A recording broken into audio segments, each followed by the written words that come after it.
The money kept moving even when it should have stopped. Loans stacked on loans. Collateral pledged, then pledged again, then quietly reused somewhere else. On paper, everything looked alive. Clubs were bought. Logos were unveiled. Executives smiled beside famous teams. Behind the scenes, lenders started asking the same question at the same time. Who else was promised this asset? Investigators say the answer was everyone. Federal prosecutors allege that the founder of a fast-growing investment firm raised more than $500 million by hiding risk, recycling collateral, and feeding lenders assurances that were not true. The firm's public image rested on prestige and access. Its private reality, according to the charges, rested on a shell game that only worked as long as new money kept coming in. When the math finally broke, the story stopped being about sports ownership. It became about intent, about documents, about whether the collapse was mismanagement or something far worse. Chapter 1. The money looked real. The pitch landed clean. An alternative investment firm with global reach, private credit, insurance backing, sports teams as proof of access and credibility. To lenders, it looked modern and aggressive, the kind of operation that moved fast because it knew where the exits were. The firm was called 777 Partners. It presented itself as disciplined and data-driven. Executives spoke about diversification and risk controls. They talked about structured finance, not speculation. They said the money was protected. Behind closed doors, the message was sharper. The firm needed capital to keep expanding. Loans would be short-term, collateral would be clean, returns would arrive on schedule. Every deal came with documents, charts, and assurances that the assets backing the loans were solid and isolated. Lenders listened. The firm's rise was loud and visible. Stakes in football clubs across Europe and South America, high-profile sponsorships, public appearances that suggested permanence. Each acquisition reinforced the same signal. This was not a paper operation. This was real money buying real assets. That visibility mattered. It reassured lenders who were not inside the firm's books. Team ownership was not just an investment strategy. It was proof of life. Proof that capital existed and that it moved when asked. Internally, the operation ran on speed. Loans were raised quickly and deployed just as fast. New vehicles were created to hold assets. Old obligations were rolled forward. The firm's leadership spoke in terms of momentum. Growth covered mistakes. Expansion masked stress. At first, the system worked. Money flowed in from lenders who believed their loans were secured by specific assets. Insurance receivables, investment positions, contractual cash flows. Each loan came with a story about where the collateral lived and how it could be accessed if things went wrong. What lenders did not see was the full picture. They saw their slice, not the whole pie. Documents showed collateral assigned to a loan. But those documents did not always show whether the same asset had been referenced elsewhere. The firm controlled the information flow. It decided which pieces each lender saw. As long as payments arrived on time, questions stayed quiet. Problems began when lenders started comparing notes. One asked about a delayed payment. Another asked for updated collateral schedules. A third noticed language in a document that felt recycled. The same phrases, the same asset descriptions, the same comfort language. Inside the firm, pressure rose. Cash demands increased as obligations stacked up. Sports teams required funding. Operational costs grew. Loan repayments came due faster than new capital could be raised. The solution, prosecutors would later allege, was not transparency. It was reuse. Collateral that had already been pledged was quietly referenced again. Assets were shifted between entities on paper.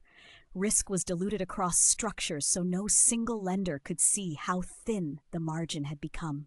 To the outside world, nothing looked wrong. The firm continued to announce deals. Executives spoke confidently.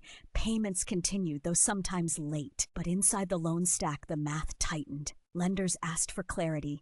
They wanted confirmations. They wanted to know where their security sat in the capital structure. Responses came back polished and reassuring. Delays were blamed on administrative issues. Complexity was framed as sophistication. Some lenders accepted that explanation, others did not. The first cracks appeared in emails, requests that went unanswered, follow-ups that produced partial responses, collateral schedules that changed without explanation. One lender noticed that an asset described as exclusive in their loan agreement appeared in a separate deal summary circulated months later. Another realized that liquidation rights were not as clean as promised.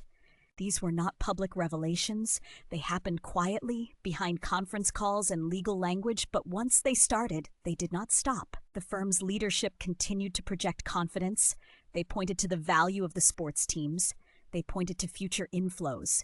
They insisted that temporary liquidity issues were being resolved. Investigators would later say that the structure depended on that confidence. The system only survived if lenders believed their risk was contained. If too many demanded enforcement at once, the entire structure would collapse. At this stage, no criminal charges existed. There were no public allegations of fraud. What existed was a widening gap between what lenders thought they owned and what actually backed their loans. Internally, that gap became harder to manage. Cash that should have gone to repayments was redirected to keep operations afloat. New loans were raised to cover old ones. Collateral descriptions grew more abstract. Language replaced specificity. The firm's public image continued to grow. Ownership stakes in clubs were celebrated. Executives appeared alongside athletes and officials. To outsiders, it looked like a firm hitting its stride. To lenders inside the stack, it felt different. They saw delays. They saw complexity increasing instead of decreasing. They saw explanations that did not quite answer the question being asked. The question was simple. If everything was secure, why did enforcement feel so difficult? As months passed, some lenders began preparing for legal action. Not because they had proof of fraud, but because they no longer trusted the answers they were receiving. They hired counsel. They reviewed documents. They traced asset paths. What they found raised alarms. Assets were intertwined across entities. Collateral assignments overlapped.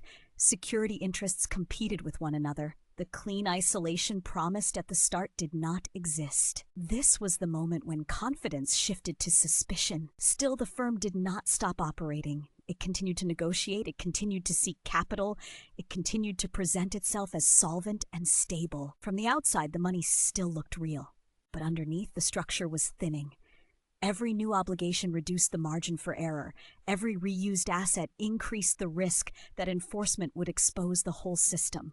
Lenders were no longer asking about returns, they were asking about survival. And for the first time, the question was not whether the firm could grow, it was whether it could unwind without collapsing everything it had built. Chapter 2. Recycling the same dollar. By the time lenders realized something was wrong, the structure was already under strain. What looked like separate loans tied to separate assets began to resemble a single pile of obligations balanced on the same narrow base. According to later filings, the same collateral appeared again and again, described slightly differently each time. An insurance receivable in one deal, a secured position in another, a protected cash flow somewhere else. On paper, each lender believed they held priority over a defined asset. In reality, those priorities overlapped. The firm controlled the map. It decided which version of the truth each counterparty received. As liquidity tightened, internal movement increased. Assets were shifted between affiliated entities. Loan proceeds were routed through layered structures. The complexity was not accidental. It made tracking exposure difficult even for sophisticated lenders. Payments still went out, but they arrived unevenly. One lender was paid on time, another waited weeks, a third received partial amounts with promises to settle the balance shortly. Each delay was explained as temporary. Inside the firm, pressure mounted. Obligations multiplied faster than capital. Sports clubs required ongoing funding. Operational costs did not pause for restructuring. Loan covenants loomed. Prosecutors would later allege that this was the point where concealment replaced optimism. Risk was no longer misunderstood, it was hidden. Lenders asking for clarity were met with controlled disclosures. Collateral schedules were provided, but without full context. Legal language emphasized security while avoiding detail. Questions about exclusivity were answered narrowly. Some lenders pushed harder. They requested confirmations from third parties. They asked to verify assets directly. Those requests slowed the process. Responses became defensive. Behind the scenes, the firm sought fresh capital to keep the system moving. New loans were raised not to expand, but to service existing commitments. Old promises were sustained with new money. The structure resembled a relay. Cash entered, moved quickly, and exited just as fast. There was no room for interruption. Any pause risked exposure. That exposure came when lenders compared notes. Two parties discovered they had been shown the same asset as security. Another found that liquidation rights were subject to conditions that had not been disclosed. Timelines did not match. Valuations shifted. The realization spread quietly. This was not isolated confusion. It was systemic. Civil complaints followed. Lenders accused the firm of misrepresentation, concealment, and fraud. They alleged that collateral had been recycled and that risk had been deliberately obscured to induce lending. The firm denied wrongdoing. It framed the disputes as misunderstandings driven by complexity and market conditions. It argued that asset values remained strong and that issues could be resolved through negotiation. But trust was gone. As lawsuits progressed, documents entered the public record: loan agreements, internal communications, collateral schedules that contradicted one another. What had been invisible became traceable. The picture that emerged was not one of a single bad deal, but of a pattern. The same assets referenced across multiple obligations, the same assurances repeated even as exposure grew. Investigators began to examine intent. They focused on timing. When did the firm know liquidity was insufficient? When did it continue to raise funds anyway? When were assurances given that could no longer be supported by reality? This distinction mattered. Poor management could explain losses. Deliberate concealment suggested something else. As scrutiny intensified, counterparties moved to protect themselves. Enforcement actions were considered. Demands for repayment increased. Negotiations stalled.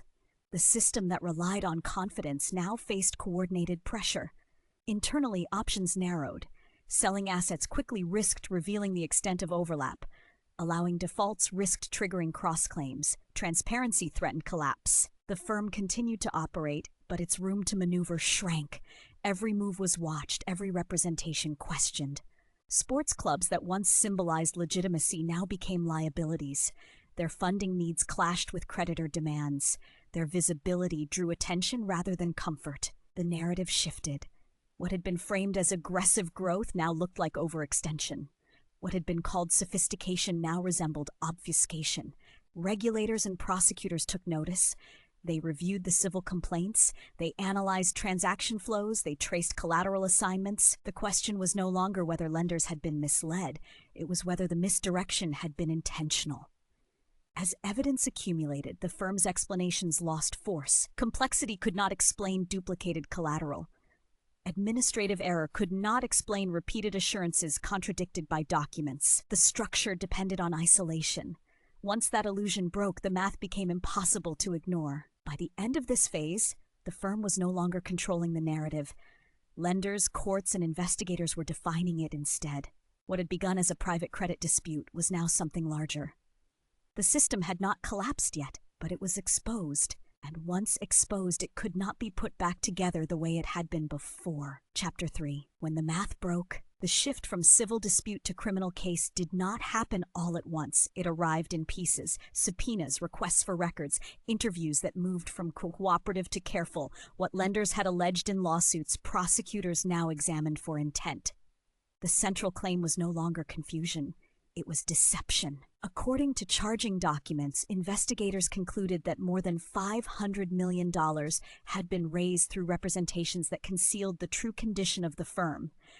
Collateral was not just misunderstood, it was allegedly reused while being presented as exclusive. Risk was not merely complex, it was hidden. Prosecutors described a pattern. Loans raised after liquidity problems were already apparent. Assurances given even as internal documents showed mounting exposure. Assets shifted to create the appearance of coverage where little remained. The firm's public posture held until it could not. Once criminal charges were filed, negotiations ended. The language changed. What had been framed as business disagreement became an alleged fraud scheme. For lenders, the filing confirmed what they feared. The protections they believed they held were compromised. Enforcement would not be clean. Recoveries would be uncertain. For the firm, the charges froze everything. Access to capital vanished, counterparties withdrew, employees faced sudden instability. Sports clubs tied to the firm were forced to plan for life without expected funding. The cases ran in parallel. Civil actions continued while criminal proceedings advanced. Each new filing revealed more detail, overlapping collateral, contradictory representations, internal timelines that undermined public statements. The government emphasized sequence, what the firm knew, when it knew it, what it said anyway. That sequencing mattered. It separated collapse from conduct. Defense arguments pointed to market conditions and complexity. They argued that asset values fluctuated and that structures were misunderstood by outsiders. They denied intent to defraud. Prosecutors countered with documents, emails, loan schedules, statements that showed confidence long after liquidity had evaporated. The illusion that had sustained the structure could not survive scrutiny. The math was now public, the overlap undeniable. Sports ownership, once the firm's strongest signal of legitimacy, became a symbol of overreach. Teams found themselves entangled in legal uncertainty. Fans and regulators questioned how ownership standards had allowed such structures to pass. The fallout spread beyond one firm. Private credit lenders reviewed their own exposure, sports leagues examined ownership vetting, regulators revisited oversight gaps. The case raised a broader question. How much of modern finance depended on trust layered over opacity? How often complexity was mistaken for protection? For those inside the firm, the reckoning was immediate. Assets were frozen, transactions halted, the momentum that once defined the operation reversed into inertia. Employees who had believed in growth faced reputational damage. Partners distanced themselves. Silence replaced confidence. For lenders, recovery became the focus. Not profits, not returns, survival. They assessed what could be reclaimed and what was gone. The criminal charges did not resolve those questions. They framed them. The final outcome remained uncertain. Courts would decide guilt. Asset recoveries would take years. Some losses would never be recovered. But the structure itself was finished. What had relied on recycled assurances could not survive exposure. Once lenders saw the full map, there was no incentive to keep the system alive. The case left a mark on private credit, on sports ownership, on the idea that visibility equaled safety. The lesson was not subtle. Assets do not multiply because they are described differently. Collateral does not strengthen because it is reused. Confidence does not replace capital. When the math broke, it did so quietly at first, then all at once. And in the end, what remained was not a question of growth or ambition, but of cost. Who paid it? Who avoided it? And how long the warning signs had been ignored before the collapse became impossible to deny.